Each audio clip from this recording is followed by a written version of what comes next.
नमस्कार मैत्रिणींनो, सोप्या घरगुती रेसिपीमध्ये तुमचे खूप मनापासून स्वागत। आज आपण तोंडात टाकताच विरघळणारे रवाळ असे बेसनचे लाडू कसे करायचे ते बघणार आहे। त्यासाठी हे 4 वाट्या हे असं रवाळ बेसन मी घेतलेलं आहे। हे बेसन 2 डिशमध्ये डिवाइड करून घेतले आणि त्यामध्ये टाकायला हे 1 वाटी तूप घेतलेलं आहे। तर हे बेसन असं कशासाठी घेतलं हे मी तुम्हाला पीठ भाजत असताना सांगते। चला तर मग वेळ न घालवता हे बेसन लाडूचं पीठ कसं भाजायचं ते बघूया। हे पीठ भाजण्यासाठी आपण गॅसवर पॅन ठेवून घेतलेला आहे। त्यामध्ये सुरुवातीला हे तूप ओतून आपण वितळून घेऊया। यामधलं थोडं तूप मी शिल्लक ठेवणार आहे। हे साधारण पाव वाटी मी तूप शिल्लक ठेवलेलं आहे। गॅसची फ्लेम आपण ही मिडियम करून घेतली म्हणजे पटकन तूप आपलं वितळलं जाईल। बघा तूप चांगलं वितळलेलं आहे।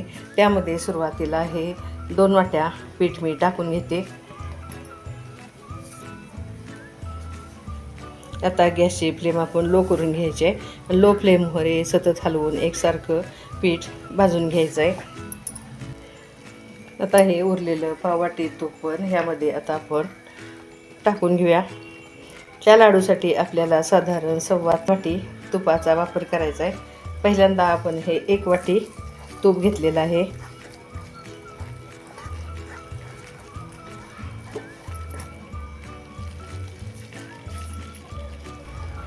बघा 1, 2 ते 3 मिनटं गॅसच्या लो फ्लेमवर भाजल्यावर ह्यामध्ये तूप जास्ती असल्यामुळे हे पीठ कसं पटकन भाजलं जातं। ह्या पिठाचा कलर पण बदलायला सुरुवात झालेली आहे। अजून 1, 2 ते 3 मिनटं आपण हे असंच भाजून घेऊया।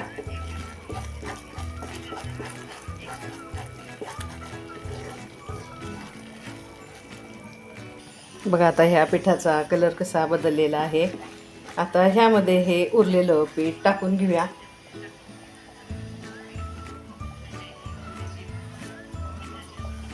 हे असं 2 वेळा पीठ टाकून घेतल्यामुळं पहिलं भाजलेल्या पिठात नंतर हे आपण जे कोरडं पीठ मिसळू ते पटकन भाजलं जातं आणि जास्त हलवायचाही त्रास होत नाही। हात न दुखता हे बेसन लाडू झटपट तयार होतात।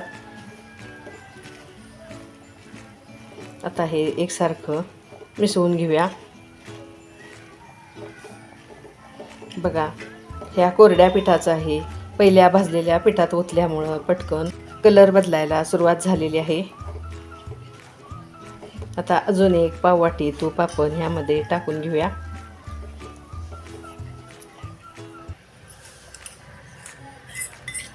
आता उरलेलं हे आता नंतर घेतलेलं पाव वाटी तूप आपण ह्यामध्ये टाकून घेतलेलं आहे। हे आता एकसारखं हलवत राहायचं आहे म्हणजे हे पीठ आता 5 मिनिटात भाजलं जातं। हाताला त्रास न होता झटपट होणारे हे बेसन लाडू खूपच टेस्टी होतात। आता आपण चांगलं भाजून घेऊया।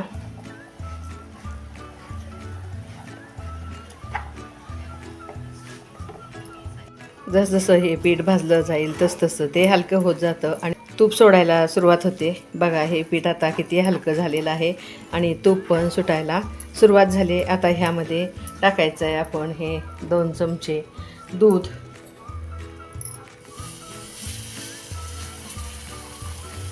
आणि आता हे दूध आटेपर्यंत आपण एकसारखं भाजून घ्यायचं आहे म्हणजे हे लाडू तोंडात टाकतात विरघळणारे मऊ लुसलुशीत असे तयार होतात। बघा आता ह्यामधलं दूध आटून हे पीठ कसं एकसारखं झालेलं आहे।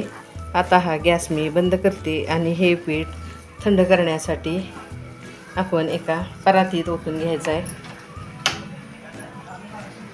परातीत ओतलेलं पीठ हे असं पसरून घ्या म्हणजे हे लवकर कोमट होईल।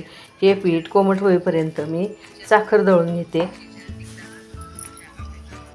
बघा आता हे पीठ आपलं पूर्ण थंड झालेलं आहे। ही दळलेली साखर मी ह्यामध्ये 2 वाट्या टाकून घेतली। त्यामध्ये टाकूया आता वेलची पावडर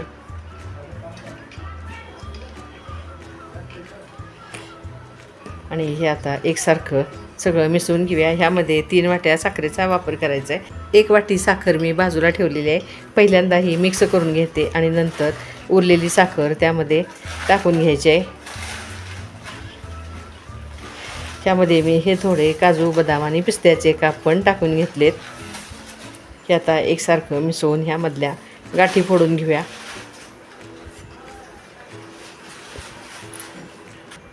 हे आता हातानंच मी एकसारखं करून घेते.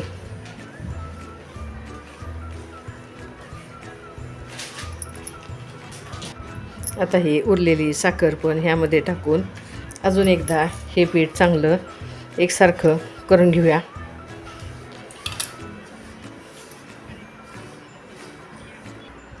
आता ह्या पिठामध्ये ही साखर चांगली एकसारखी मिक्स करून घेतल्यानंतर हे लाडू आपण बांधून घेऊया. लाडू बांधत असताना त्या लाडवाला एक एक असा बेदाणा किंवा काजू चिकटवून घ्या आणि हलक्या हातानं हे लाडू बांधून घ्यायचे आहेत. आता असे करून हे सगळे लाडू मी बांधून घेते. बघा मैत्रिणींनो, अचूक प्रमाण योग्य कृतीसह पीठ भाजण्याची थोडी वेगळी पद्धत वापरून तोंडात टाकताच विरघळणारे, टाळ्याला न चिकटणारे, न रेलणारे असे हे रवाळ बेसन लाडू आपले तयार झाले आहेत. बघा, माझी ही रेसिपी तुम्हाला कशी वाटली मला नक्की कमेंट्समध्ये कळवा. रेसिपी आवडल्यास मैत्रिणींमध्ये शेअर करा, रेसिपीला लाईक करा, चॅनेलला सबस्क्राईब करा आणि एक हाईपचा पण दाबायला विसरू नका. अशाच वेगवेगळ्या पौष्टिक आणि घरगुती रेसिपी घेऊन पुन्हा पुन्हा भेटतच असतो. घरचंच खा, निरोगी राहा. धन्यवाद.